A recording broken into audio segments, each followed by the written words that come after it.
ಅರಮನೆಯ ಒಳಗಿರುವ ರಾಜರು ಪೂಜೆ ಮಾಡುವ ಅವರ ಪರ್ಸನಲ್ ಚಾಮುಂಡಿ. ಇದು ಚಾಮುಂಡಿ ತೊಟ್ಟಿಯಲ್ಲಿ ಮಹಾರಾಜರು ಕಂಕಣ ಧರಿಸಿದ್ರೆ ಮಹಾರಾಣಿಯವರಲ್ಲಿ ಬರೋದಿಲ್ಲ. ಮಹಾರಾಣಿಯವರಿಗೆ ಅವ್ರಿಗೆ ಪ್ರತ್ಯೇಕವಾದ ಪೂಜಾ ಗ್ರಹ ಇದೆ. ಅವರ ವಿಲಾಸದಲ್ಲಿ ಅವರ ಆಯುಧಗಳು, ಇನ್ನೊಂದು ಚೇರಲ್ಲಿ ಒಂದು ಆಸನದಲ್ಲಿ ಚಾಮುಂಡೇಶ್ವರಿ ಅಮ್ಮನವರು. ನಿತ್ಯ ಪೂಜೆಗಳೆಲ್ಲ ಸ್ಟಾರ್ಟ್ ಆಗುತ್ತೆ. ಅಲ್ಲಿ 1,00,000 ಸಮಯ ದುರ್ಗಾ ಮಂತ್ರವನ್ನ ಜಪಿಸೋದಕ್ಕೆ ವರ್ಣವನ್ನ ಮಾಡ್ತಾರೆ. ಒಬ್ಬ ರಾಜನಿಗೆ ದುಡ್ಡು ಕಾಸುಗಳೇ ಇಲ್ಲದೆ ಹೋದ್ರೆ ರಾಜ ಹೇಗ? ಸುಮಾರು 25-30 ದೇವಸ್ಥಾನಗಳ ಪ್ರಸಾದಗಳು ಅಲ್ಲಿ ಬಂದಿರುತ್ತೆ ಎಲ್ಲಾರ್ಗು. ಮೈಸೂರಲ್ಲಿರೋ ಅರಮನೆಯಲ್ಲಿ ನಾನ್ ವೆಜ್ ಅಡಿಗೆ ಆಗುತ್ತಾ? ಎಲ್ರಿಗೂ ನಮಸ್ಕಾರ. ನಾಡಹಬ್ಬ ದಸರೆಯ ಮತ್ತೊಮ್ಮೆ ಶುಭಾಶಯಗಳು. ಮೈಸೂರಿಗೆ ಬಂದಿದ್ದೀನಿ. ಮೈಸೂರಲ್ಲಿ ವಿಶೇಷ ಜಾಗಗಳನ್ನ ಕವರೇಜ್ ಮಾಡ್ತಾ ಇದ್ದೀವಿ. ಅದೇ ರೀತಿಯಾಗಿ ವಿಶೇಷ ವ್ಯಕ್ತಿಗಳನ್ನ ನಿಮಗೆ ಪರಿಚಯ ಮಾಡಿಕೊಡುವಂತದ್ದು, ಅವರಿಂದ ನಿಮಗೆ ಮೈಸೂರು ದಸರೆಯ ಬಗ್ಗೆ ಮಾಹಿತಿಯನ್ನ ಕೊಡುವಂತಹ ಕೆಲಸಕ್ಕೆ ನಾನ್ ಮುಂದಾಗಿದ್ದೀನಿ ಟಾಕಿಂಗ್ ಪ್ಯಾರೆಟ್ಸ್ ಮೂಲಕ. ಸೊ ಇಲ್ಲಿ ನನ್ನ ನೆಚ್ಚಿನ ಗುರುಗಳಿದ್ದಾರೆ, ವಿಶಿಷ್ಟ ವ್ಯಕ್ತಿಗಳು ಅಂತ ಹೇಳಿದೆ. ಆ ವಿಶೇಷ ವ್ಯಕ್ತಿಗಳಲ್ಲಿ ತುಂಬಾ ವಿಶಿಷ್ಟವಾಗಿರೋರು ಡಾಕ್ಟರ್ ಶೆಲ್ವಪಿಳ್ಳೆ ಅಯ್ಯಂಗಾರ್, ಪುರಾತತ್ವ ವಿಭಾಗದ ಮುಖ್ಯಸ್ಥರು. ಅದೇ ರೀತಿಯಾಗಿ 9 ಡಿಪಾರ್ಟ್ಮೆಂಟ್ ನ ಜವಾಬ್ದಾರಿಯನ್ನ ಹೊತ್ತಿದ್ದಾರೆ. ಇತಿಹಾಸ ತಜ್ಞರು ಕೂಡ ಹೌದು. ಇವ್ರ ಹತ್ರ ಯಾವುದೇ ಸಮಸ್ಯೆ ತಗೊಂಡ್ ಬಂದ್ರು, ಅದು ಸ್ಟೂಡೆಂಟ್ಸ್ ಆಗಿರಬಹುದು, ಜನಸಾಮಾನ್ಯರಾಗಿರಬಹುದು, ಅದಕ್ಕೆ ಸೂಕ್ತವಾಗಿ ತರ್ಕಬದ್ಧವಾಗಿ ಆನ್ಸರ್ ಮಾಡೋ ಮೂಲಕ ಆ ಸಮಸ್ಯೆಗಳನ್ನ ಬಗೆಹರಿಸ್ತಾರೆ. ನಮಸ್ಕಾರ, ಕಾರ್ಯಕ್ರಮಕ್ಕೆ ಸ್ವಾಗತ. ದಸರೆಯ ಹಾರ್ದಿಕ ಶುಭಾಶಯಗಳು. ನಮಸ್ಕಾರ ಸಭಾ, ಹೇಗಿದ್ದೀರಿ? ತುಂಬಾ ಚೆನ್ನಾಗಿದ್ದೀನಿ, ಭಗವತ್ ಕೃಪೆ. ದಸರಾ ಹಬ್ಬದ ಶುಭಾಶಯಗಳು ನಿಮ್ಗೂ ಕೂಡ. Thank you so much. ಹೊಸ ಪ್ರಯತ್ನಗಳನ್ನು ಮಾಡ್ತಾ ಇದ್ದೀರಿ, ನಿಮ್ಗೆ ಒಳ್ಳೇದಾಗ್ಲಿ. Thank you. ವಿಶಿಷ್ಟ ಜಾಗಗಳಲ್ಲಿ ಕರ್ಕೊಂಡು ಹೋಗಿ ಶೂಟ್ ಮಾಡಿಸ್ತಾ ಇದ್ವಿ ಇಷ್ಟು ದಿನ. ಆದ್ರೆ ಈಗ ನಿಮ್ಮ ಟೈಟ್ ಸ್ಕೆಡ್ಯೂಲ್ ನೋಡಿದ್ರೆ ನನಗೆ ಗಾಬರಿ ಆಯ್ತು. ತುಂಬಾ ಕೆಲಸ ಇದೆ, ತುಂಬಾ ಒತ್ತಡ ಇದೆ. ಅದ್ರ ಮಧ್ಯೆ ನನ್ ಸಮಯ ಕೊಟ್ಟಿದ್ದೀರಿ. ನಾನು ಮುಂಚಿತವಾಗ್ಲೇ ನಿಮ್ಗೆ ಧನ್ಯವಾದಗಳನ್ನ ತಿಳಿಸ್ತೀನಿ. ಸೊ ಮೈಸೂರು ದಸರಾ ಅಂದ ತಕ್ಷಣ ಎಲ್ರಿಗೆ ಥಟ್ ಅಂತ ನೆನಪಾಗೋದು ಒಂದು ಚಾಮುಂಡಿ ಬೆಟ್ಟ, ಮತ್ತೊಂದು ಅರಮನೆ, ಜಗಮಗಿಸೋ ಲೈಟಿಂಗ್, ಜಂಬೂ ಸವಾರಿ ಎಲ್ಲ. ಆದ್ರೆ ಮೊದಲಿಗೆ ನಾನು ಅರಮನೆ ಬಗ್ಗೆ ನಿಮ್ಮ ಹತ್ರ ಮಾಹಿತಿ ಪಡ್ಕೋಬೇಕು. ಸೊ ಅರಮನೆಯ ಪೂಜಾ ವಿಧಾನಗಳು ಹೇಗಿರುತ್ತೆ 9 ದಿನ ಅಂತ? ಎಲ್ಲರಿಗೂ ಆಸಕ್ತಿದಾಯಕವಾದಂತಹ ಒಂದು ವಿಷಯ. ಯಾಕೆಂತಂದ್ರೆ ಕೆಲವು ವ್ಯಕ್ತಿಗಳು ಮಾತ್ರನೇ ಆ ಪೂಜೆಗಳಲ್ಲಿ ಪಾಲ್ಗೊಂಡಿರ್ತಾರೆ.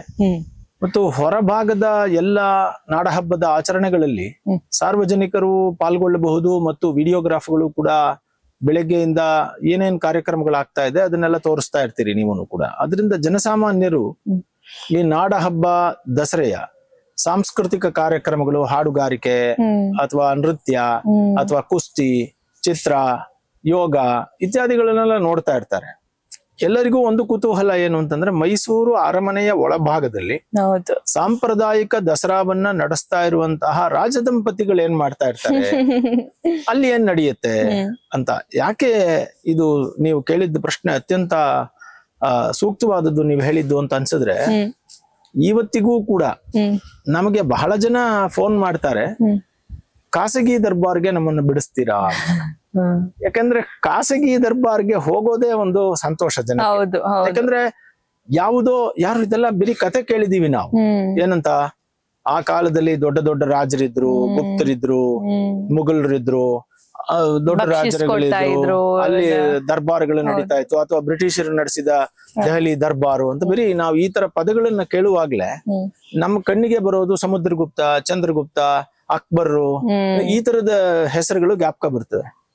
ಈಗ ದಸರಾ ನಡೀತಾ ಇದೆ, ಆಮೇಲೆ ವಿಜಯನಗರದ ಕೃಷ್ಣದೇವರಾಯನ ದರ್ಬಾರ್ ನೆನೆಸ್ಕೋತೀವಿ. ಬಟ್ ಇದು ಯಾವುದನ್ನು ನೋಡಕ್ಕಾಗಲ್ಲ. ಆದ್ರೆ ಆ ದರ್ಬಾರ್ ಹೇಗಿತ್ತು ಅನ್ನೋ ಪರಿಕಲ್ಪನೆ ಬಂದಾಗ್ಲೆಲ್ಲ ನಮಗೆ ಈ ತರ ಯದುವೀರ ಕೃಷ್ಣದತ್ತ ಚಾಮರಾಜ ಒಡೆಯರ್ರವರು ನಡೆಸ್ತಾ ಇರೋ ಖಾಸಗಿ ದರ್ಬಾರ್ನ ನೋಡಿದಾಗ ನಾವು ಒಂದ್ಸಲ ಹೋಗಿ ನೋಡ್ಬೇಕು, ಏನ್ ನಡೆಯುತ್ತೆ, ಏನ್ ಮಾಡ್ತಾರವ್ರು ಅಂತ ಕುತೂಹಲ ಪ್ರತಿಯೊಬ್ಬ ಸಾರ್ವಜನಿಕರಲ್ಲೂ ಇದೆ. ಆದ್ರೆ ಅದು ಅರಮನೆ ಒಳಭಾಗ, ಜಾಗದ ಅವಕಾಶಗಳು ಮತ್ತು ಇತ್ತೀಚೆಗೆ ಖಾಸಗಿ ದರ್ಬಾರ್ಗೆ ಯಾರನ್ನು ಬಿಡ್ತಾನೂ ಇಲ್ಲ, ಸಾರ್ವಜನಿಕರನ್ನ ಬಿಡೋಲ್ಲ. ಸೊ ಹಾಗಾಗಿ ಇದನ್ನ ನೋಡೋದಕ್ಕೆ ಅವಕಾಶ ಇಲ್ಲ. ಆದ್ರೆ ಒಂದು ದಿನದ ಮಾತ್ರ ಒಂದು ವಿಡಿಯೋ ಬರುತ್ತೆ, ಅವರೇ ಅವಕಾಶ ಕೊಡ್ತಾರೆ ಅರಮನೆಯವರು. ಹಾಗಾಗಿ ಒಂದು ದಿನದ ಒಂದು ತುಣುಕು ಮಾತ್ರ ಎಲ್ಲಾ ಮಾಧ್ಯಮಗಳಲ್ಲಿ ಹೋಗುತ್ತೆ. ಆದ್ರೂ ಜನಕ್ಕೆ ಈ ಕುತೂಹಲ ಇದೆ. ಹಾಗಿದ್ರೆ ಅರಮನೆ ಒಳಗಡೆ ನಿಜವಾಗಿಯೂ ಏನನ್ ಮಾಡ್ತಾರೆ, ಏನೆಲ್ಲ ಆಗುತ್ತೆ ಅನ್ನೋದನ್ನ ನಾವು ಕೆಲವು ತಿಳಿದಿರೋರು ಹೇಳ್ಬೋದು ಅಷ್ಟೇನೆ. ಸೊ ಇದನ್ನ ನೀವು ಊಹಿಸ್ಕೋಬಹುದು ಎಲ್ಲಾರು ಏನಾಗತ್ತೆ ಅಂತ. ಮೊದಲಿಗೆ ಅರಮನೆಯಲ್ಲಿ ದಸರಾ ಅನ್ನೋದು ಆರಂಭವಾಗೋದು ಯಾವಾಗ ಅಂದ್ರೆ ಗಣಪತಿ ಮತ್ತು ಗೌರಿ ಪೂಜೆಯ ನಂತರ. ಗೌರಿ ಗಣೇಶ ಹಬ್ಬನ ಅರಮನೆಯಲ್ಲಿ ಆಚರಣೆ ಮಾಡಿದ ನಂತರ ಒಂದು ಸುಮುಹೂರ್ತವನ್ನ ನೋಡೋದಕ್ಕೆ ಜೋಯಿಸರಿಗೆ ಹೇಳ್ತಾರೆ. ಸೊ ಅಲ್ಲಿಂದ ಆರಂಭ ದಸರಾ. ಅಲ್ಲಿ ತನಕನೂ ಇವಾಗ ನಾಡ ಹಬ್ಬ ದಸರಾಗ ಹಾಗಲ್ಲ, ಇದು 1 ವರ್ಷದ ಪ್ಲಾನ್ ಮಾಡ್ತಾರೆ ಮುಂಚೆನೆ. ಹೈ ಪವರ್ ಕಮಿಟಿಗಳಲ್ಲಿ ಮೀಟಿಂಗ್ ಆಗ್ಬೇಕು, ಎಲ್ಲ ಆಗ್ಬೇಕು. ಸೊ ದಸರಾದ ಮುಹೂರ್ತ ಸುಮಾರು 6 ತಿಂಗಳ ಹಿಂದೆನೆ ಫಿಕ್ಸ್ ಆಗ್ಬಿಡುತ್ತೆ. ಯಾರ್ದು? ಸರ್ಕಾರದ ದಸರಾ ಕಾರ್ಯಕ್ರಮಗಳದು. ಆದ್ರೆ ಅರಮನೆಯಲ್ಲಿ ಒಂದು ಸಂಪ್ರದಾಯ, ಅದು ಗೌರಿ ಗಣೇಶ ಹಬ್ಬ ಮುಗಿಬೇಕು. ಗೌರಿ ಗಣೇಶ ಹಬ್ಬ ಮುಗಿದ ನಂತರ ಅರಮನೆಯಲ್ಲಿರುವ ಜೋಯಿಸರಿಗೆ ಅವ್ರನ್ನ ಕರೀತಾರೆ. ಅವರು ಪಂಚಾಂಗವನ್ನು ಇಟ್ಕೊಂಡು ಇಂಥ ದಿನದಿಂದ ಇಂಥ ದಿನ ಆಚರಣೆ, ಇಷ್ಟು ಹೊತ್ತಿಗೆ ಮಜ್ಜನ, ಇಷ್ಟು ಹೊತ್ತಿಗೆ ದರ್ಬಾರು, ಸಿಂಹಾಸನ ಪೂಜೆ, ಚಂಡಿ ಹೋಮದ ಪೂಜೆ ಅಂತ ಎಲ್ಲ ಹೇಳಿ ಅವ್ರ ಮುಹೂರ್ತ ಕೊಡ್ತಾರೆ. ಸೊ ಆವಾಗ ಇದು ಆರಂಭ ಆಗುತ್ತೆ. ಸೊ ಫಸ್ಟ್ ಮುಹೂರ್ತ ಫಿಕ್ಸ್ ಮಾಡೋದೇ ಅರಮನೆಯ ದಸರೆಯ ಮೊದಲ ಭಾಗ. ಇದಾದ ನಂತರ ಶರನ್ನವರಾತ್ರಿ ಆರಂಭ ಆಗುತ್ತೆ. ಸೊ ಶರನ್ನವರಾತ್ರಿ ಆರಂಭ ಆದ್ರೆ ಆಶ್ವಯುಜ ಮಾಸದ ಶರತ್ಕಾಲದ ಆಶ್ವಯುಜ ಮಾಸದ 1ನೇ ದಿನದಿಂದ 9ನೇ ದಿನ ನವರಾತ್ರಿ, 10ನೇ ದಿನ ವಿಜಯದಶಮಿ. ಇದು ಎಲ್ಲರಿಗೂ ಗೊತ್ತಿರುವಂತಹದ್ದು. ಸೊ ಹೀಗಾಗಿ ಆಶ್ವಯುಜ ಮಾಸದ ಪ್ರಥಮೆಯ 1ನೇ ದಿನ ಅಂದ್ರೆ ನವರಾತ್ರಿ ಫಸ್ಟ್ ಡೇ, ಮಹಾರಾಜರು ಬೇಗ ಎದ್ದು, ಮಹಾರಾಜ ದಂಪತಿಗಳು ಎದ್ದು ಅವರಿಗೆ ಎಣ್ಣೆಯ ಮಜ್ಜನ ಸ್ನಾನ ಆಗುತ್ತೆ. ಇದಕ್ಕೆ ಒಂದು ಕಟ್ಲೆ ಮುತ್ತೈದೆಯರು ಅಂತ ಇದ್ದಾರೆ. ಅಂದ್ರೆ ಇದಕ್ ಮುತ್ತೈದೆಯರನ್ನ ಯಾರೋ ಎಲ್ಲಿಂದಾನೋ ಕರ್ಕೊಂಡ್ ಬರಕ್ ಆಗಲ್ಲ. ಅರಮನೆಗೆ ಸಂಬಂಧಪಟ್ಟಂತಹ ಅರಮನೆಯ ಒಳಗಿರುವಂತಹ ಕಟ್ಲೆ ಮುತ್ತೈದೆಯರು, ಅಂದ್ರೆ ಕಟ್ಲೆ ಅಂತಂದ್ರೆ ಮೊದಲಿನಿಂದಲೂ ಇದ್ದವರು ಅನ್ನೋ ಅರ್ಥದಲ್ಲಿ ಇರುವಂತಹದ್ದು. ಅವರು ಮುತ್ತೈದೆಯರೆಲ್ಲ ಬರ್ತಾರೆ. ಇದು ಅಷ್ಟದ್ರವ್ಯಗಳು, ಸಪ್ತದ್ರವ್ಯಗಳು ನೀವೆಲ್ಲ ಗೊತ್ತಿರ್ಬೋದು, ಸುಗಂಧ ದ್ರವ್ಯಗಳು. ಅದರಲ್ಲಿ ಕಸ್ತೂರಿ, ಅತ್ತರು, ಇವಾಗ ಇತ್ಯಾದಿಗಳನ್ನೆಲ್ಲ ಇಟ್ಕೊಂಡು ಒಂದು ಎಣ್ಣೆಯ ಮಜ್ಜನವನ್ನ ಇಬ್ರಿಗೂ ಮಾಡಿಸ್ತಾರೆ. ಅಂದ್ರೆ ಮಹಾರಾಜರಿಗೂ ಮಹಾರಾಣಿಯವರೆಗೂ ಎಣ್ಣೆ ಮಜ್ಜನ ಆಗುತ್ತೆ. ಎಣ್ಣೆಯನ್ನ ಹಚ್ಚಿ ನಮ್ಮ ಪರಂಪರೆಗಳಲ್ಲಿದೆ ಏನಂತ ಅಂತಂದ್ರೆ, ಅಶ್ವತ್ಥಾಮೋ ಬಲಿರ್ವ್ಯಾಸ ಹನುಮಾಂಶ್ಚ ವಿಭೀಷಣ ಕೃಪಃ ಪರಶುರಾಮಶ್ಚ ಸಪ್ತೈತೆ ಚಿರಂಜೀವಿನಃ ಅಂತ. ಅಂದ್ರೆ ಇವರೆಲ್ಲ 7 ಜನ ಚಿರಂಜೀವಿಗಳು, ಬಹಳ ದೀರ್ಘಕಾಲ ಬದುಕಿದವರು. ಹಾಗೆ ನೀವು ಬದುಕಿ ಅಂತ ಈ ಮುತ್ತೈದೆಯರು ಅವ್ರನ್ನ ಹಾರೈಸ್ತಾರೆ. ಇದು ಮೊದಲನೇ ಕ್ರಮ. ಸೊ ಇದಾದ್ಮೇಲೆ ಎಣ್ಣೆ ಮಜ್ಜನ ಆದ್ಮೇಲೆ ಸ್ನಾನಕ್ಕೆ ಹೋಗ್ತಾರೆ. ಸ್ನಾನ ಎಲ್ಲ ಆಗುತ್ತೆ. ಅಲ್ಲಿಂದ ಹೊಸ ಬಟ್ಟೆಗಳನ್ನ ಧರಿಸ್ಕೊಂಡು ಇದಕ್ಕಾಗಿ ಇಲ್ಲಿಗೆ ಬರ್ತಾರೆ. ಅಂದ್ರೆ ಅಲ್ಲಿ ಒಂದು ಚಾಮುಂಡಿ ತೊಟ್ಟಿ ಅಂತ ಒಂದು ಜಾಗ, ಅದು ಪೂಜೆ ಮಾಡುವಂತಹ ಜಾಗ. ಅಂದ್ರೆ ಅರಮನೆಯ ಒಳಭಾಗದ ಪೂಜಾಗೃಹ. ಅಲ್ಲಿ ಚಾಮುಂಡಿ ಯಾವಾಗ್ಲೂ ಇರ್ತಾಳೆ. ಇದು ಬೆಟ್ಟದ ಚಾಮುಂಡಿ ಅಲ್ಲ, ಅರಮನೆಯ ಒಳಗಿರುವ ರಾಜರು ಪೂಜೆ ಮಾಡುವ ಅವರ ಪರ್ಸನಲ್ ಚಾಮುಂಡಿ. ಆ ಚಾಮುಂಡಿ ತೊಟ್ಟಿ ಅಂತ ಹೆಸರದಕ್ಕೆ. ಆ ಚಾಮುಂಡಿ ದೇವಿ ವಿಗ್ರಹನು ತುಂಬಾ ಹಳೆಯದು, ಪ್ರಾಚೀನವಾದದ್ದು. ಅದಲ್ದೇನೆ ಇನ್ನು 16 ಭುಜದ ಚಿನ್ನದ ಚಾಮುಂಡಿ ಎಲ್ಲ ಇದೆ. ಅಲ್ಲಿ ಬೇಕಾದಷ್ಟು ವಿಗ್ರಹಗಳಿವೆ. ಆ ಚಾಮುಂಡಿ ಅಲ್ಲಿ ಪೂಜೆಯನ್ನ ಕೈಗೊಳ್ತೀವಿ ಅಂತ ಸಂಕಲ್ಪವನ್ನ ಮಾಡಿ ಅಲ್ಲಿ ಗಣಪತಿ ಪೂಜೆ ಅದೆಲ್ಲ ಆಗತ್ತೆ. ಅಲ್ಲಿ ಆಗಿ ಅವರಿಗೆ ಅಲ್ಲಿ ಹೊಸದಾಗಿ ಯಜ್ಞೋಪವೀತವನ್ನ ಹಾಕೊಳ್ಳೋದು, ಕೈಗೆ ಕಂಕಣವನ್ನ ಕಟ್ಕೊಳ್ತಾರೆ. ಸೊ ಕಂಕಣ ಅಂತಂದ್ರೆ ಏನು? ಚಿನ್ನದ ಕಂಕಣ ಮತ್ತು ದಾರದ ಕಂಕಣ ಎರಡನ್ನು ಕಟ್ಕೊಳ್ತಾರೆ. ಮೇಲ್ಭಾಗದಲ್ಲಿ ಕೆಂಪು ವಸ್ತ್ರವನ್ನ ಧರಿಸ್ತಾರೆ, ಸಿಲ್ಕ್. ಇಲ್ಲೊಂದು ಸ್ವಾರಸ್ಯ ಇದೆ. ಸಾಮಾನ್ಯವಾಗಿ ಹಿಂದೂ ಧರ್ಮದ ಪೂಜೆಗಳಲ್ಲಿ ಎಲ್ಲರೂ ಕೂಡ ಕಂಕಣ ಕಟ್ಕೊಳ್ಳುವಾಗ ಕೈಗೆ ಕಂಕಣವನ್ನ ಕಟ್ಕೊಂಡ್ರೆ ಗಂಡ ಹೆಂಡತಿ ಇಬ್ರು ಕೈ ಕಟ್ಕೋತಾರೆ. ಗಂಡ ಬಲಗೈಗೂ ಹೆಂಡತಿ ಎಡಗೈಗೂ ಕಟ್ಕೊಳ್ತಾರೆ. ಯಾಕಂದ್ರೆ ಅವರಿಬ್ರು ಬೇರೆ ಅನ್ನೋ ಪರಿಕಲ್ಪನೆನೇ ಇಲ್ಲ. ಅರ್ಧನಾರೀಶ್ವರ ತತ್ವ, ನಾನರ್ಧ ಅವಳರ್ಧ. ಆದ್ರೆ ಇಲ್ಲಿ ಮಹಾರಾಜರ ಈ ದಸರಾ ಆಚರಣೆಯಲ್ಲಿ ವಿಶೇಷ ಏನಪ್ಪಾ ಅಂತಂದ್ರೆ, ಇದು ಚಾಮುಂಡಿ ತೊಟ್ಟಿಯಲ್ಲಿ ಮಹಾರಾಜರು ಕಂಕಣ ಧರಿಸಿದ್ರೆ ಮಹಾರಾಣಿಯವರಲ್ಲಿ ಬರೋದಿಲ್ಲ. ಮಹಾರಾಣಿಯವರಿಗೆ ಅವ್ರಿಗೆ ಪ್ರತ್ಯೇಕವಾದ ಪೂಜಾಗ್ರಹ ಇದೆ. ಅವರ ವಿಲಾಸದಲ್ಲಿ ಅಲ್ಲೇ ಪೂಜಾಗ್ರಹ ಮಾಡಿ ಅಲ್ಲಿ ಕಂಕಣವನ್ನ ಕಟ್ಕೊಳ್ತಾರೆ. ಬಹಳ ಜನಕ್ಕೆ ಗೊತ್ತಿಲ್ಲ. ಅಂದ್ರೆ ಈ ಕಂಕಣ ಇವರು ಸಪರೇಟ್ ಆಗಿ ಕಟ್ಕೋತಾರೆ, ಅವ್ರು ಸಪರೇಟ್ ಆಗಿ. ಇದು ಒಂದು ಸ್ವಾರಸ್ಯವಾದ ವಿಷಯ, ಜನಕ್ಕೆ ಗೊತ್ತಾಗ್ಲಿ ಅನ್ನೋದಕ್ಕೋಸ್ಕರ. ಸೊ ಇದಾದ ನಂತರ ಅಲ್ಲಿ ಗಣಪತಿ ಪೂಜೆ, ಪುಣ್ಯಾಹ ವಾಚನ ಎಲ್ಲ ಆಗಿ ಶುದ್ಧಿ ಎಲ್ಲ ಮಾಡಿಕೊಂಡು ಅದಾದ ನಂತರ ಅಲ್ಲಿ ಚಾಮುಂಡಿಯನ್ನ ಕನ್ನಡಿ ತೊಟ್ಟೆಗೆ ಬಿಜ್ ಮಾಡಿಸ್ತಾರೆ. ಈ ಕನ್ನಡಿ ತೊಟ್ಟಿ ಅಂತಂದ್ರೆ ಏನು ಅಂತಂದ್ರೆ, ಅಲ್ಲಿಂದ ಮುಂದೆ ಇನ್ನೊಂದು ಜಾಗಕ್ಕೆ ಬರುತ್ತೆ, ಅಲ್ಲಿಗೆ ಚಾಮುಂಡಿನ ಬಿಜ್ ಮಾಡಿಸ್ಕೊಳ್ತಾರೆ. ಇನ್ ಮುಂದೆ 9 ದಿನಗಳ ಕಾಲ ಪೂಜೆ ಇಲ್ಲೇ ನಡೆಯುತ್ತೆ. ಕನ್ನಡಿ ಅಲ್ಲಿ ವಿಶೇಷವಾಗಿ ಪೂಜೆ ಮಾಡ್ಬೇಕು ಅಂದ್ರೆ ಅಲ್ಲಿ ಜಾಗ ಸಾಕಾಗಲ್ವಲ್ಲ, ಅದಕ್ಕೆ ಇಲ್ಲಿಗೆ ಬರ್ತಾರೆ. ಸೊ ಹೀಗೆ ಮೊದಲನೇ ದಿನದ ಪೂಜೆಯಲ್ಲಿ ಅಲ್ಲೆಲ್ಲ ಪೂಜೆಗಳನ್ನ ಮಾಡ್ಕೊಂಡು ಅಲ್ಲಿ ಪಟ್ಟದ ಕತ್ತಿ ಆಯುಧಗಳನ್ನೆಲ್ಲ ಇಟ್ಕೊಳ್ತಾರೆ. ಅವರದೆಲ್ಲ ಅವರ ಪರಂಪರೆಯಿಂದ ಬಂದಿರೋದು. ಒಂದು ಚೇರಲ್ಲಿ ಅವರ ಆಯುಧಗಳು, ಇನ್ನೊಂದು ಚೇರಲ್ಲಿ ಒಂದು ಆಸನದಲ್ಲಿ ಚಾಮುಂಡೇಶ್ವರಿ ಅಮ್ಮನವರು. ನಿತ್ಯ ಪೂಜೆಗಳೆಲ್ಲ ಸ್ಟಾರ್ಟ್ ಆಗುತ್ತೆ. ಅಲ್ಲಿ ಏನೇನು ಪಾರಾಯಣ ಅಂತಂದ್ರೆ ಚಂಡಿ ಪಾರಾಯಣ ಅಂದ್ರೆ ಮಾರ್ಕಂಡೇಯ ಪುರಾಣದಲ್ಲಿ ಬರುವಂತಹ ಈ ದುರ್ಗಾ ಸಪ್ತಶತಿ ಅಂತಿದೆ, ಅದರ ಪಾರಾಯಣ ಅಂದ್ರೆ ಅದರಲ್ಲಿ ಏನೇನು ಯಾವ್ಯಾವ ಅಸುರರಿದ್ರು, ದೇವಿ ಹೇಗೆ ಅವ್ರನ್ನ ಸಂಹಾರ ಮಾಡಿದ್ಲು ಅಂತ ಬರುವಂತಹ ವಿಚಾರಗಳವೆಲ್ಲ ಅದನ್ನ ಮಾಡ್ತಾರೆ. ಅದಾದ ನಂತರ ಇಲ್ಲಿ ಪೂಜೆಗೆಲ್ಲ ಆರಂಭವಾಯ್ತು, ವರ್ಣಗಳನ್ನ ಕೊಡ್ತಾರೆ. ಅಂದ್ರೆ ಅದಕ್ಕೆ ಬೇಕಾಗಿರುವ ಬ್ರಾಹ್ಮಣರು ಅವ್ರನ್ನೆಲ್ಲ ಬಂದು ನೀವೆಲ್ಲ ಇನ್ಮೇಲೆ ಮಾಡಿ ಅಂತ ಇದ್ ಮಾಡ್ತಾರೆ. ಇವರು ಪೂಜೆಯಲ್ಲಿ ಪಾಲ್ಗೊಳ್ತಾರೆ. ಇಲ್ಲಿ ಪೂಜೆಯನ್ನ ಮುಗಿಸಿ ಅಲ್ಲಿಗೆ ಮೊದಲನೇ ದಿನದ ಆರಂಭದ ಪೂಜೆ ಆಗುತ್ತಲ್ಲಿ, ಸ್ಟಾರ್ಟ್ ಆಯ್ತಲ್ಲಿ ಪೂಜೆ. ದುರ್ಗಾ ಲಕ್ಷ ಜಪವನ್ನ ಮಾಡ್ತಾರೆ. 1 ಲಕ್ಷ ಸಮಯ ದುರ್ಗಾ ಮಂತ್ರವನ್ನ ಜಪಿಸೋದಕ್ಕೆ ವರ್ಣವನ್ನ ಮಾಡ್ತಾರೆ ಅಲ್ಲಿ. ಅದು ಒಂದಿನ ಇಲ್ಲ, 9 ದಿನಗಳ ಕಾಲ. ಅದು ಇವತ್ತು ನಿಮ್ಗೆ ಕೊಟ್ಬಿಟ್ರೆ ಅದು ಮುಗಿಸ್ಬೇಕು. 10,000 20,000 5,000 2,000 ಹೆಂಗಾದ್ರೂ ಮಾಡ್ಕೊಳ್ಳಿ, ಒಟ್ಟಲ್ಲಿ 1 ಲಕ್ಷ ಅಲ್ಲಿಗೆ ಮುಗಿಬೇಕು ಪೂರ್ಣಾಹುತಿ ಎಷ್ಟೊತ್ತಿಗೆ ಅದನ್ನ ಮಾಡ್ತಾರೆ. ಅದು ರಾಜ್ಯದ ಒಳಿತಿಗಾಗಿ, ರಾಜವಂಶದ ಒಳಿತಿಗಾಗಿ, ಮೈಸೂರಿನ ಒಳಿತಿಗಾಗಿ ಸಂಕಲ್ಪಗಳನ್ನು ಮಾಡ್ತಾರೆ. ಅಲ್ಲಿ ಒಂದು ವಿಶೇಷ ಏನಂದ್ರೆ, ಹಿಂದಿನಿಂದಲೂ ಅರಮನೆ ಅನ್ನೋದು ಒಬ್ಬ ವ್ಯಕ್ತಿಯದಲ್ಲ, ಅದು ಸಾರ್ವಜನಿಕರ ಪ್ರತಿನಿಧಿಯವರು. ಹಾಗಾಗಿ ರಾಜ್ಯಕ್ಕೆ ರಾಷ್ಟ್ರಕ್ಕೆ ಕ್ಷೇಮವಾಗ್ಲಿ ಅಂತಾನೆ ಇವಾಗ್ಲೂ ಮಾಡ್ತಾರೆ. ಸೊ ನಾವೆಲ್ಲ ಮಾಡುವಾಗ ನಮ್ಮ ಮನೆಗಳಲ್ಲಿ ನಮಗೆ ಒಳ್ಳೇದಾಗ್ಲಿ ಅಂತ ಮಾಡ್ತೀವಿ. ಅವರು ಮಾಡುವಾಗ ಯಾವಾಗ್ಲೂ ರಾಷ್ಟ್ರಕ್ಕೆ ಸುಭಿಕ್ಷವಾಗ್ಲಿ ಅಂತಾನೆ ಮಾಡ್ಬೇಕು. ಅದೊಂದು ಕಡ್ಡಾಯವಾದ ಒಂದು ನಂಬಿಕೆ. ಸೊ ಇದಾದ ಮೇಲೆ ಅವ್ರು ಏನ್ ಮಾಡ್ತಾರೆ, ಈಗ ವೈದಿಕ ವಸ್ತ್ರದಲ್ಲಿ ಇರ್ತಾರೆ. ಅಂದ್ರೆ ವೈದಿಕ ವಸ್ತ್ರ ಅಂದ್ರೆ ಏನು, ಪೂಜೆಗೆ ಹಾಕೊಳ್ಳುವಂತಹ ವಸ್ತ್ರಗಳು. ಅದನ್ನ ಬಿಟ್ಟು ರಾಜಪೋಷಾಕನ್ನ ಹಾಕೊಂಡು ಸಜ್ಜೆಗೆ ಹೋಗಿ ಸಿದ್ಧವಾಗಿ ಇದನ್ನೆಲ್ಲ ಪಟ್ಟದ ಕತ್ತಿನೆಲ್ಲ ತಗೊಂಡು, ಈಗ ದರ್ಬಾರಿಗಳು ಅಂದ್ರೆ ಬಿಳಿ ಡ್ರೆಸ್ ಹಾಕೊಂಡ್ರು ಅವರು ಪುರೋಹಿತರು ಸಮಸ್ತರ ಜೊತೆಯಲ್ಲಿ ದರ್ಬಾರ್ ಹಾಲ್ಗೆ ಬರ್ತಾರೆ. ಅದಕ್ಕೆ ಮುಂಚೆ ಆತ್ಮವಿಲಾಸ ಗಣಪತಿಯನ್ನ ದರ್ಶನ ಮಾಡ್ಕೊಂಡು ಬರ್ತಾರೆ. ಯಾಕಂದ್ರೆ ಅವರ ವಿಚಾರಗಳಲ್ಲಿ ಯಾವಾಗ್ಲೂ ಆತ್ಮವಿಲಾಸ ಗಣಪತಿಯನ್ನು ದರ್ಶನ ಮಾಡ್ಕೊಂಡೇ ಬರೋದು. ಅಲ್ಲಿಂದ ದರ್ಬಾರ್ ಹಾಲ್ಗೆ ಬಂದು ಅಲ್ಲಿ ಸಿಂಹಾಸನ ಪೂಜೆಯನ್ನ ಮಾಡ್ತಾರೆ. ಈಗ ಆಸನ, ಅದು ಆಸನ ಅಂದ್ರೆ ಏನು, ಒಂದು ಚೇರ್, ಇದು ಈ ತರ ಒಂದು ಚೇರ್. ಆದ್ರೆ ಅದಕ್ಕೆ ಸಿಂಹವನ್ನ ಜೋಡಿಸ್ಬೇಕು. ಏನು, ಸಿಂಹವನ್ನ ಜೋಡಿಸದೆ ಹೋದ್ರೆ ಸಿಂಹವನ್ನ ಇಲ್ಲ ಅಂತಂದ್ರೆ ಸಿಂಹಾಸನ ಅಲ್ಲ. ಸೊ ಹಾಗಾಗಿ ಸಿಂಹವನ್ನು ಜೋಡಿಸ್ಬೇಕು. ಹಾಗೆ ಸಿಂಹವನ್ನು ಜೋಡಿಸ್ತಾರೆ. ಆಗ ಅದೇನಾಗುತ್ತೆ, ಸಿಂಹಾಸನ ಆಗತ್ತೆ. ಆಯ್ತಾ. ಈಗ ಅದಕ್ಕೊಂದು ಪೂಜೆಗಳೆಲ್ಲ ಇದೆ, ಕಲಶ ಪೂಜೆಗಳೆಲ್ಲ ಮಾಡಿ ಎಲ್ಲ ಪೂಜೆಗಳನ್ನ ಮಾಡ್ತಾರೆ. ಆಮೇಲೆ ಸಿಂಹಾಸನಕ್ಕೆ ಪೂಜೆಯನ್ನ ಮಾಡಿ ಸಿಂಹಾಸನಕ್ಕೆ 3 ಪ್ರದಕ್ಷಿಣೆಯನ್ನು ಮಾಡ್ತಾರೆ ರಾಜರು. ಅದಾದ್ಮೇಲೆನೆ ಆ ಸಿಂಹಾಸನವನ್ನ ಆರೋಹಣ ಮಾಡ್ಬೇಕು. ಸಿಂಹಾಸನ ಅಂದ್ರೆ ಏನು, ಮಾಮೂಲಿ ಚೇರ್ ಅಲ್ವಾ, ಇದಕ್ಕೂ 4 ಚೇರ್ ಇದೆ, 4 ಕಾಲಿದೆ, ಅದಕ್ಕೂ 4 ಕಾಲಿದೆ ಅಂತ ಕೇಳೋರ್ಗೆ ಅದರ ನಂಬಿಕೆ ಏನು ಅಂತ ಕೇಳಿದ್ರೆ, ಈ ಸಿಂಹಾಸನ ಇದೆಯಲ್ಲ ಅದಕ್ಕೆ 4 ಕಾಲುಗಳು. ಆ 4 ಕಾಲುಗಳು ಯಾವುದು ಅಂದ್ರೆ, ಮೊದಲನೇ ಕಾಲು ಧರ್ಮ, ಸೊ ಅವನು ಧರ್ಮಿಷ್ಠನಾಗಿರ್ಬೇಕು.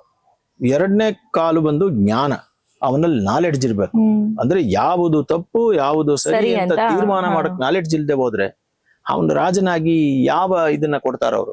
ಸೊ ಹಾಗಾಗಿ ಧರ್ಮ, ಜ್ಞಾನ 2ನೇದು. 3ನೇದು ವೈರಾಗ್ಯ ಇರ್ಬೇಕು. ಅಂದ್ರೆ ನಿಮಗೆ ಪವರ್ ಸಿಕ್ಕಿದಾಗ, ದುಡ್ಡಿದ್ದಾಗ ನೀವೇನ್ ಮಾಡ್ತೀರಿ, ಬೇರೆ ಬೇರೆ ಕೆಲಸಗಳಲ್ಲಿ ತೊಡ್ಕೊಂಡ್ಬಿಡ್ತೀರಿ, ಲಾವಿಶ್ ಆಗಿರೋದಕ್ಕೆ ಟ್ರೈ ಮಾಡ್ತೀರಿ, ಎಲ್ಲವನ್ನೂ ಉಲ್ಲಂಘನೆ ಮಾಡ್ಬಿಡ್ತೀರಿ.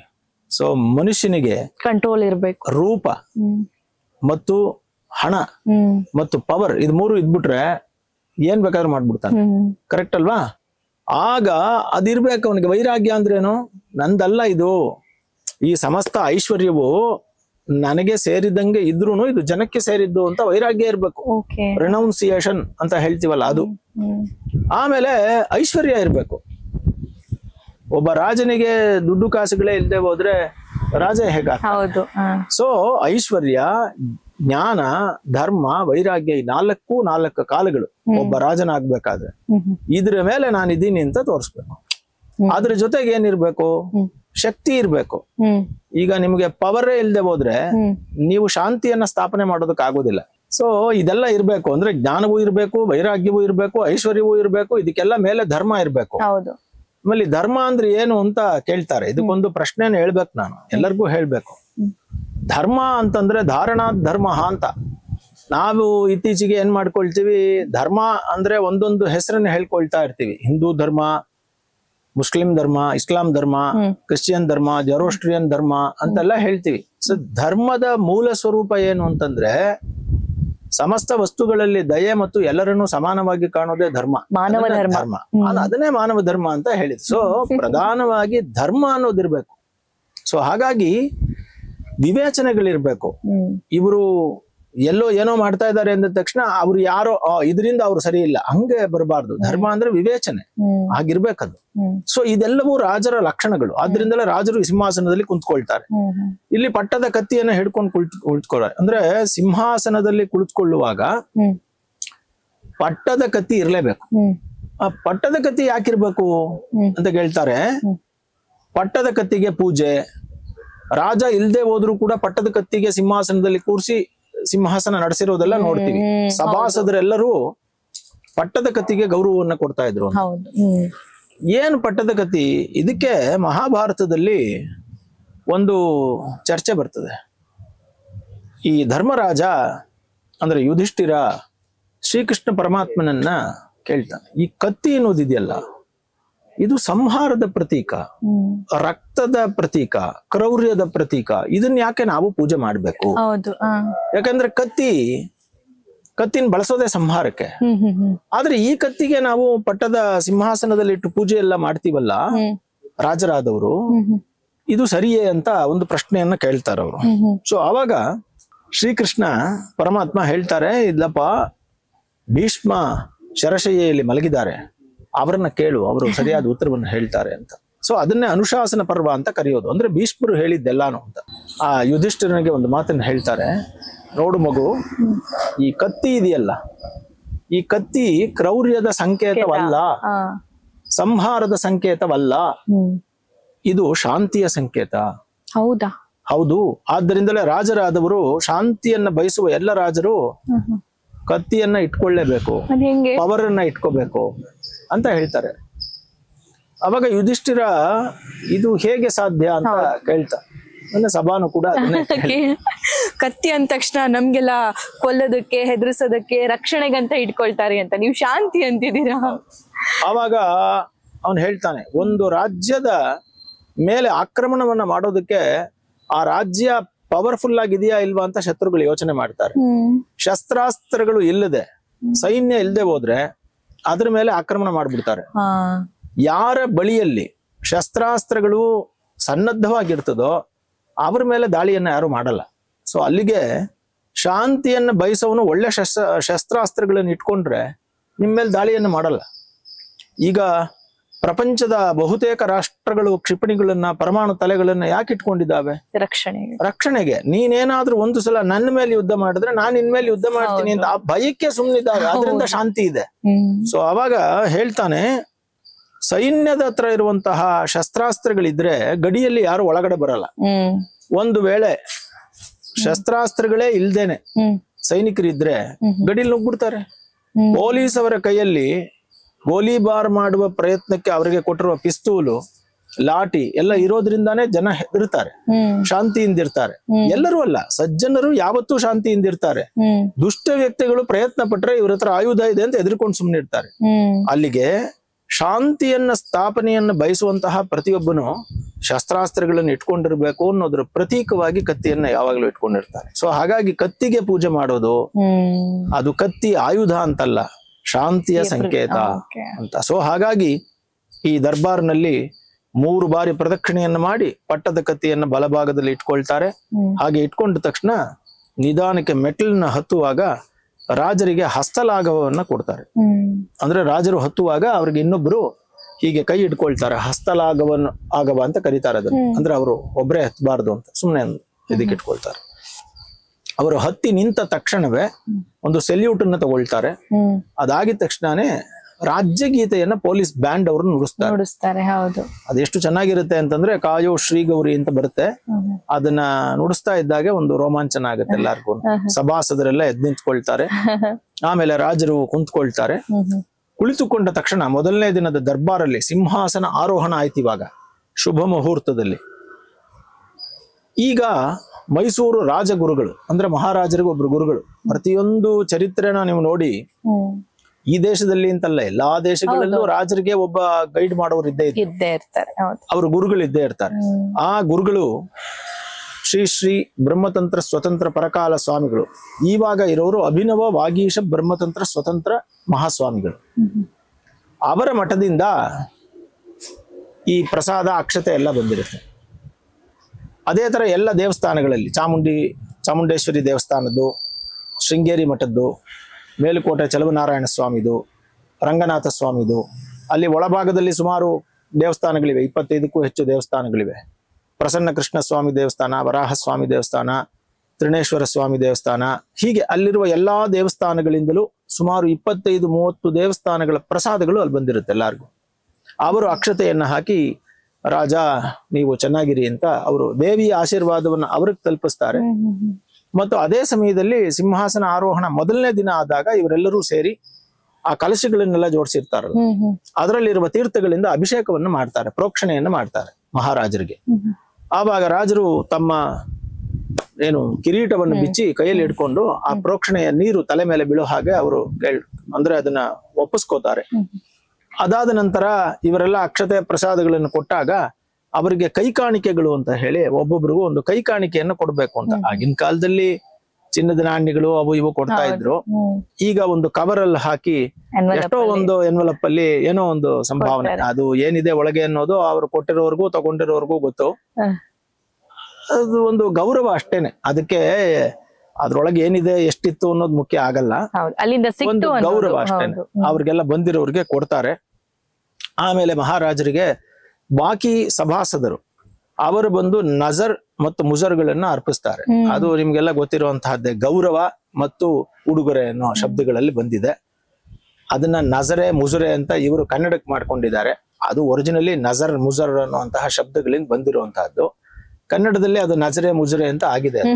ಯಾವುದೇ ಭಾಷೆಯ ಶಬ್ದಗಳು ಕೂಡ ನಮ್ಗೆ ಈಸಿ ತಾನೆ, ರೇ ಎಲ್ಲ ಸೇರ್ಸಿದ್ರೆ ಈಸಿ ಆಗುತ್ತೆ. ಆಮೇಲೆ ಅವರು ಗೌರವವನ್ನ ಅರ್ಪಿಸ್ತಾರೆ. ಅವ್ರಿಗೆಲ್ಲ ಪಾನ್ದಾನ್ ಕೊಡ್ತಾರೆ, ಅಂದ್ರೆ ಎಲೆ ಅಡಿಕೆಯನ್ನ ಅವ್ರಿಗೆ ಬಹುಮಾನವಾಗಿ ಕೊಡ್ತಾರೆ ಮಹಾರಾಜರು. ಅದಾದ ನಂತರ ಮತ್ತೆ ಮಹಾರಾಜರು ಮೇಲೆ ಎದ್ದು ನಿಂತ್ಕೊಳ್ತಾರೆ, ತಿರ್ಗಾ ಸೆಲ್ಯೂಟ್ ಅನ್ನ ತಗೊಳ್ತಾರೆ. ಆಗ ತಿರ್ಗಾ ರಾಜ್ಯ ಗೀತೆಯನ್ನ ಪೊಲೀಸ್ ಬ್ಯಾಂಡ್ ಅವರು ನುಡಿಸ್ತಾರೆ. ಈ ಮೊದಲನೇ ಸಂದರ್ಭದಲ್ಲಿ ಕೇವಲ ಈ ಸಭಾಸದರು ಮಾತ್ರವಲ್ಲದೇನೆ ಕೆಳಗಡೆ ಸವಾರಿ ತೊಟ್ಟಿಯಲ್ಲಿ ಅದೇ ಸಮಯಕ್ಕೆ ಸರಿಯಾಗಿ ಪಟ್ಟದ ಹಸು, ಪಟ್ಟದ ಆನೆ ಮತ್ತು ಪಟ್ಟದ ಕುದುರೆಗಳು ಇರ್ತವೆ. ಅವರನ್ನು ಪೂಜೆಗೆ ಆರಂಭಿಸಿರುವಾಗ ಅವ್ರನ್ನ 4 ಚತುರಂಗ ಬಲಕ್ಕೆ ಪೂಜೆ ಆಗಿರುತ್ತೆ. ಅವುಗಳು ಕೂಡ ಇಲ್ಲಿ ಮುಜರೆಗಳನ್ನ ನಜರ್ಗಳನ್ನ ಸಲ್ಲಿಸ್ತವೆ. ಸೊ ಆನೆಗಳು ಇವೆಲ್ಲ ಅಲ್ಲಿ ಅದೇ ಸಮಯಕ್ಕೆ ಸರಿಯಾಗಿ ಇವರು ಸೆಲ್ಯೂಟ್ ತಗೊಳ್ಳುವಾಗ ಮುಜರೆಗಳನ್ನ ಸಲ್ಲಿಸ್ತಾರೆ. ಅದಾದ್ಮೇಲೆ ಸಿಂಹಾಸನದಿಂದ ಕೆಳಗಡೆ ಇಳಿದು ಅವರೋಹಣವನ್ನು ಮಾಡಿ ಮತ್ತೆ ಅದೇ ಬೆಳ್ಳಿಯ ಬಾಗಿಲಿನ ಮೂಲಕ ತಮ್ಮ ಸಜ್ಜೆಗೆ ವಾಪಸ್ ಹೋಗ್ತಾರೆ. ಸೊ ಇದು ಮೊದಲ ದಿನದ ದರ್ಬಾರ್ನ ಬೆಳಿಗ್ಗಿನ ಹೊತ್ತು. ಮತ್ತೆ ಸಾಯಂಕಾಲ ಆಗಿದ ತಕ್ಷಣ ಮಧ್ಯಾಹ್ನದ ಊಟಗಳನ್ನೆಲ್ಲ ಮುಗಿಸ್ಕೊಂಡು, ಎಲ್ಲ ಸಸ್ಯಾಹಾರಿ ಊಟಗಳಷ್ಟೇನೆ. ಅರಮನೆಯ ಒಳಗಡೆ ಒಂದು ವಿಶೇಷ, ನನ್ ಪ್ರಶ್ನೆ ಇತ್ತಿದು, ಅರಮನೆಯಲ್ಲಿ ಅಂದ್ರೆ ಅವರು ವೆಜಿಟೇರಿಯನ್ ನಾನ್ ವೆಜಿಟೇರಿಯನ್ ಅನ್ನೋದು ಸೆಕೆಂಡರಿ. ಯಾಕಂದ್ರೆ ರಾಜ ಮಹಾರಾಜರು ಬೇಟೆ ಆಡ್ತಾರೆ, ಬೇಟೆ ತಿಂತಾರೆ, ಇದನ್ನೆಲ್ಲ ನಾವು ಗಮನಿಸಿರ್ತೀವಿ. ಆದ್ರೆ ಇಲ್ಲಿ ಮೈಸೂರಲ್ಲಿರೋ ಅರಮನೆಯಲ್ಲಿ ನಾನ್ ವೆಜ್ ಅಡ್ಗೆ ಆಗುತ್ತಾ? ಇಲ್ಲ, ಅದು ಏನಂದ್ರೆ ಕ್ಷತ್ರಿಯರಿಗೆ ನಿಯಮಗಳೇನಿಲ್ಲ. ಅಂದ್ರೆ ವೆಜಿಟೇರಿಯನ್ ನಾನ್ ವೆಜಿಟೇರಿಯನ್ ಅಂತ ಏನ್ ಫುಡ್ ಏನು ರಿಸ್ಟ್ರಿಕ್ಷನ್ ಅನ್ನ ಕ್ಷತ್ರಿಯರಿಗೆ ನಮ್ಮ ಭಾರತ ದೇಶದಲ್ಲಿ ಹೇಳಿಲ್ಲ. ಆದ್ರೆ ನಮ್ಮಲ್ಲಿ ಒಂದು ಸಂಪ್ರದಾಯ ಇದೆ, ಇಡೀ ಭಾರತದಲ್ಲಿ ಒಂದು ಸಂಪ್ರದಾಯ ಇದೆ. ನೀವು ಇವತ್ತಿಗೂ ಹಳ್ಳಿಗಳಲ್ಲಿ ಹೋದ್ರೆ ಹಳ್ಳಿಯ ಎಷ್ಟೋ ಮನೆಗಳಲ್ಲಿ ಈ ಮಾಂಸಾಹಾರಕ್ಕಾಗಿಯೇ ಪ್ರತ್ಯೇಕವಾದ ವ್ಯವಸ್ಥೆಯನ್ನು ಮಾಡ್ಕೊಂಡಿರ್ತಾರೆ ಅಡಿಗೆಗೆ. ಈ ಮೇನ್ ಅಡಿಗೆ ಮನೆಯಲ್ಲಿ ಯಾವಾಗ್ಲೂ ಸಸ್ಯಾಹಾರವನ್ನು ಮಾಡ್ತಾರೆ. ಕೆಲವೊಮ್ಮೆ ಆಚೆಗೆ ಕೊಟ್ಟಿಗೆಯಲ್ಲಿ ಅವರು ಮಾಂಸಾಹಾರವನ್ನು ಮಾಡ್ಕೊಂಡು ಒಳಗಡೆ ತಗೊಂಡ್ಬರ್ತಾರೆ. ಇದು ನಮ್ಮ ಭಾರತದಲ್ಲಿರುವ ಸಂಪ್ರದಾಯ. ಅದೇ ತರಾನೇ ಅರಮನೆಯಲ್ಲಿ, ಅದು ಅರಮನೆಗೆ ಗುರುಗಳೂ ಬರೋದ್ರಿಂದ, ಅಂದ್ರೆ ದೊಡ್ಡ ದೊಡ್ಡ ಗುರುಗಳು ಬರ್ತಾರೆ, ಹಾಗಾಗಿ ಅಲ್ಲಿ ದೇವತಾ ವಿಗ್ರಹಗಳೆಲ್ಲ ಇರೋದ್ರಿಂದ ಅರಮನೆಯ ಒಳಭಾಗದಲ್ಲಿ ಅವರು ಸಸ್ಯಾಹಾರವನ್ನು ಮಾತ್ರ ತಗೊಳ್ತಾರೆ. ಅವರ ಆಚೆಗೆ ಹೋದಾಗ ಏನು ಅನ್ನೋದು ಅವ್ರನ್ನೇ ಕೇಳ್ಬೇಕು.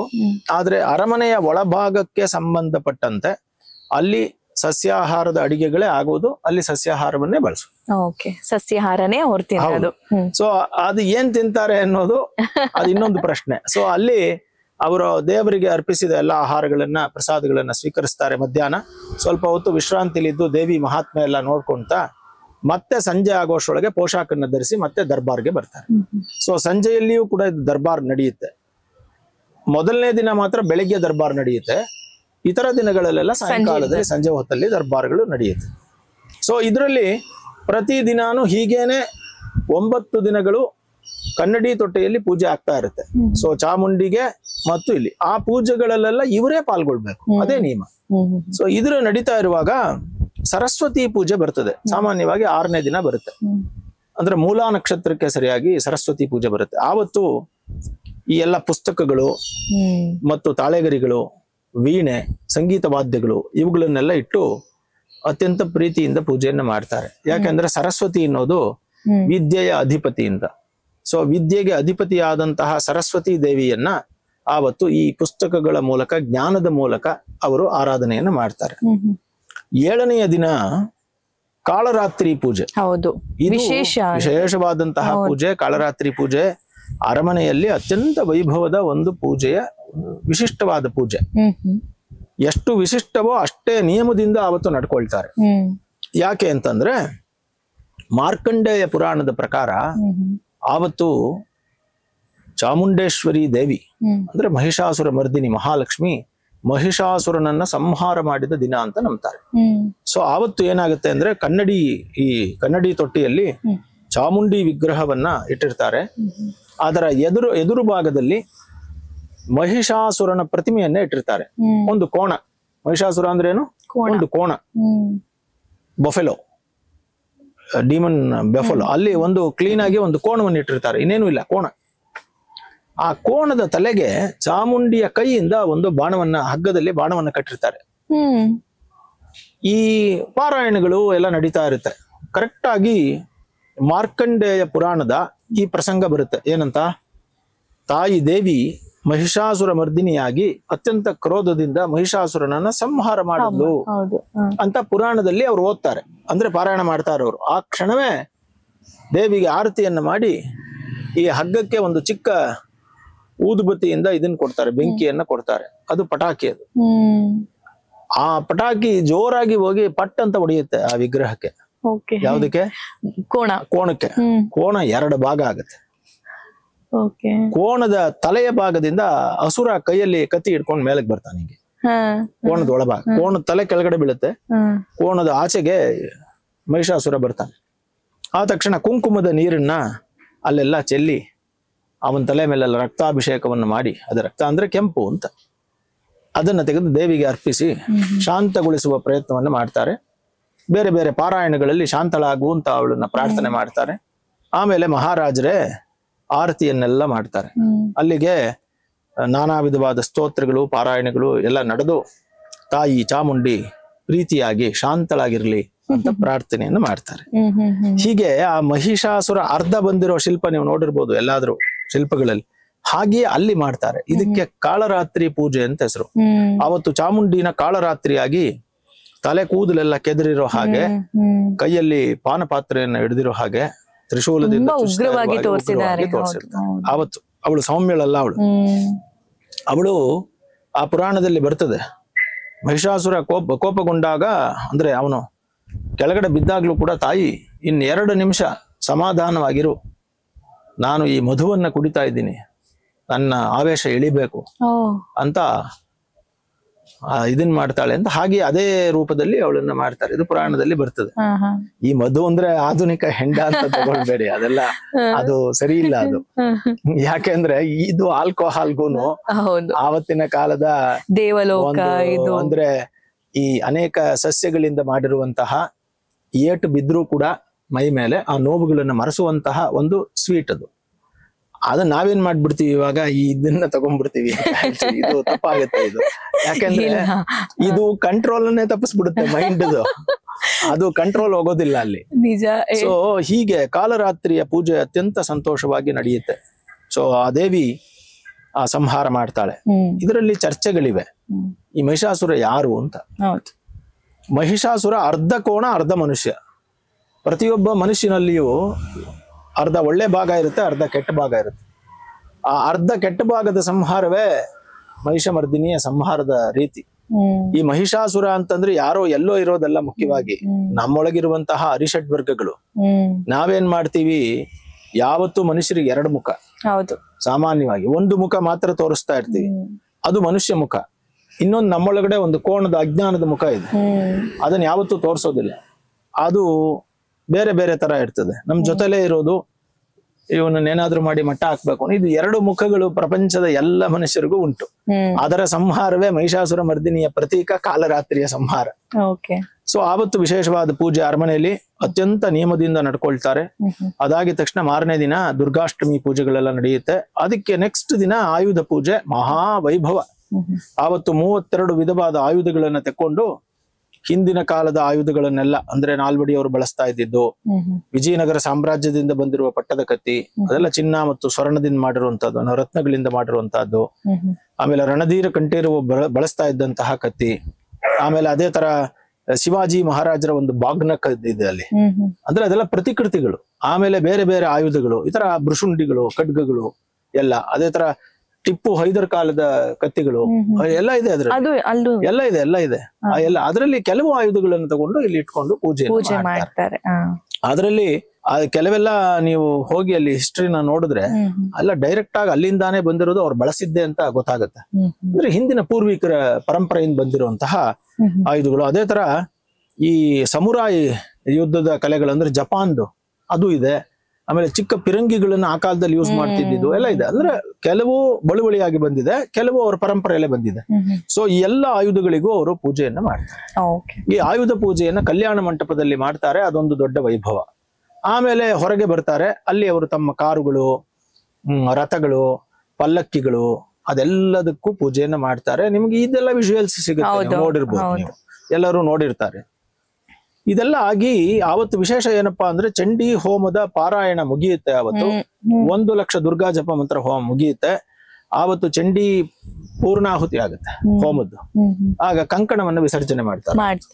ಸೊ ಆವತ್ತು ಸೊ ಈ ಕಂಕಣವನ್ನ ಕಟ್ಕೊಂಡಿದ್ದನ್ನ ಹೇಳಿದೆ, ಕಂಕಣವನ್ನ ಬಿಚ್ಚಿದ್ದು ಹೇಳಿದೆ. ಈ ಕಂಕಣ ಕಟ್ಕೊಂಡಿರುವಾಗ ಅವರಿಗೆ ಯಾವ ಸೂತಕಗಳು ಬರೋದಿಲ್ಲ. ಆ ಕಂಕಣ ಧರಿಸ್ಕೊಂಡ್ಬಿಟ್ರೆ ಅರಮನೆಯಿಂದ ಹೊರಗೆ ಬರುವಂತಿಲ್ಲ. ನಿಷಿದ್ಧ ಆಹಾರಗಳನ್ನ ಸೇವನೆ ಮಾಡೋಂಗಿಲ್ಲ. ಬ್ರಹ್ಮಚರ್ಯಾದಿಗಳನ್ನ ಪಾಲನೆ ಮಾಡಬೇಕು. ಸದಾ ಸಾಧ್ಯವಾದಷ್ಟು ಮೌನದಲ್ಲಿರ್ಬೇಕು. ದೇವಿಯ ಬಗ್ಗೆ ಯೋಚನೆ ಮಾಡ್ತಾ ಇರಬೇಕು. ಇದೆಲ್ಲ ನಿಯಮಗಳು. ಹೀಗೆ ಕಂಕಣ ಇಬ್ಬರಿಗೂ ನಿಯಮಗಳು, ಅಂದ್ರೆ ರಾಜರಿಗೆ, ಮಹಾರಾಣಿಯವ್ರಿಗೆ ಇಬ್ಬರಿಗೂ ನಿಯಮಗಳು. ಇದೆಲ್ಲ ಆದ್ಮೇಲೆ ಈ ವಿಜಯದಶಮಿ ದಿನ ವಿಶೇಷವಾದಂತಹ ದಿನ. ಅವತ್ತು ಎಲ್ಲವನ್ನು ಬೆಳಿಗ್ಗೆ ಉತ್ತರ ಪೂಜೆಯನ್ನ ಮುಗಿಸಿ ಸರಸ್ವತಿಯನ್ನ ವಿಸರ್ಜನೆ ಮಾಡಿ ಪಟ್ಟದ ಕತ್ತಿಯನ್ನ ಹಿಡ್ಕೊಂಡು ಆಚೆಗೆ ಬಂದು ಕೂಷ್ಮಾಂಡ ಬಲಿಚ್ಛೇದನವನ್ನು ಮಾಡ್ತಾರೆ. ಅಂದ್ರೆ ಕುಂಬಳಕಾಯಿಯನ್ನ ಬಲಿ ಕೊಡೋದು. ಹಿಂದೆ ಎಲ್ಲ ಪಟ್ಟದ ಕತ್ತಿಲಿ ಕೋಣವನ್ನೇ ಬಲಿ ಕೊಡ್ಬೇಕು ಅಂತಿತ್ತು. ಕೋಣ ಅಥವಾ ಪ್ರಾಣಿಗಳನ್ನ ಬಲಿ ಕೊಡ್ಬೇಕು ಅಂತಿತ್ತು ಪಟ್ಟದ ಕತ್ತಿಗೆ. ಅದನ್ನ ವಿಜಯನಗರದ ಆಚರಣೆಯಲ್ಲಿ ನಾವು ನೋಡ್ಬಹುದು, ಅಥವಾ ಗುಪ್ತರ ಕಾಲದ ಆಚರಣೆಯಲ್ಲೂ ನಾವು ನೋಡ್ಬೋದು. ಇಲ್ಲಿ ಮಹಾರಾಜರು ಈ ಕೂಷ್ಮಾಂಡ ಛೇದನವನ್ನ ಮಾಡ್ತಾರೆ, ಅಂದ್ರೆ ಕುಂಬಳಕಾಯಿಯನ್ನ. ಅದರಿಂದಾನೇ ಆಯುಧ ಪೂಜೆಯಲ್ಲಿ ನೀವೆಲ್ಲ ನೋಡಿರ್ಬೋದು, ಎಲ್ಲರ ಮನೆಗಳಲ್ಲೂ ಕುಂಬಳಕಾಯಿ ಹೊಡೆಯೋದು, ನಿಂಬೆ ಹಣ್ಣು ಹೊಡೆಯೋದು ಮಾಡ್ತಾರೆ. ಸಾಮಾನ್ಯ ಒಂದು ಕಾಲದಲ್ಲಿ ಅವೆಲ್ಲವೂ ಬಲಿಯ ಆಚರಣೆಗಳಾಗಿರಬಹುದು ಅವೆಲ್ಲ. ಸೊ ಇದಾದ್ಮೇಲೆ ಮಹಾರಾಜರು ಅಲ್ಲಿಗೆ ಬರ್ತಾರೆ. ಹೊರಗೆ ಬಂದು ಸವಾರಿ ತೊಟ್ಟಿಯಲ್ಲಿ ಕೆಮ್ಮಣ್ಣನ್ನು ಹಾಕಿರ್ತಾರೆ. ಆ ಕೆಮ್ಮಣ್ಣು ಹಾಕಿರುವ ಜಾಗದಲ್ಲಿ ವಜ್ರಮುಷ್ಟಿ ಕಾಳಗವನ್ನ ನೋಡ್ತಾರೆ. ವಜ್ರಮುಷ್ಟಿ ಕಾಳಗ ಅಂತೂ ಅತ್ಯಂತ ರೋಚಕ. ಅದು ಹಿಸ್ಟ್ರಿಲಿ ಬರ್ದಿರೋದನ್ನ ನೋಡಿದ್ರೆ ಹಿಂದೆ ಎಲ್ಲ ಪ್ರಾಣವೇ ಹೋಗ್ಬಿಡ್ತಿತ್ತು ಅಂತೆಲ್ಲ ಬರ್ದಿದ್ದಾರೆ. ಕೈಯಲ್ಲಿ ದಂತದ ವಜ್ರ ನಖವನ್ನ ಹಾಕೊಂಡಿರ್ತಾರೆ, ಉಗುರುಗಳನ್ನ. ಹೀಗೆ ಒಂದು ಏಟು ಹೊಡೆದು ಹಿಂಗೆ ಪರಚಿದ್ರೆ ಹಿಂಗೆ ಆ ಭಾಗ ಪೂರ್ತಿ ಚರ್ಮ ಆಚೆಗೆ ಬಂದ್ಬಿಡ್ತದೆ, ಅಷ್ಟು ಪ್ರಬಲವಾದದ್ದು. ಅಂದ್ರೆ ವಜ್ರ ಮುಷ್ಟಿಯ ಕಾಳಗದ ಮುಂದೆ ಯಾರು ಯುದ್ಧ ಮಾಡಕ್ ಆಗುದಿಲ್ಲ, ಅಷ್ಟು ಪವರ್ಫುಲ್ ಅದು. ಯಾಕಂದ್ರೆ ವೀರ ಮಲ್ಲರು ಹೀಗೆ ಕೈಗೆ ದಂತ ತುಂಬಾ ಚೂಪಾಗಿರುತ್ತೆ, ಅದು ಆನೆ ದಂತ. ಹೀಗೆ ಹೊಟ್ಟೆಗೋ ಅಥವಾ ಎಲ್ಲಾದ್ರೂ ಜಾಗ ಸಿಕ್ಬಿಟ್ರೆ ಕಿತ್ತು ಎಳೆದ್ರೆ ಫಸ್ಟ್ ಒಳಗಡೆ ಹೊರಟೋಗುತ್ತದು. ಆ ಭಾಗವನ್ನು ಎಳೆದ್ರೆ ಏನಾಗ್ಬೋದು.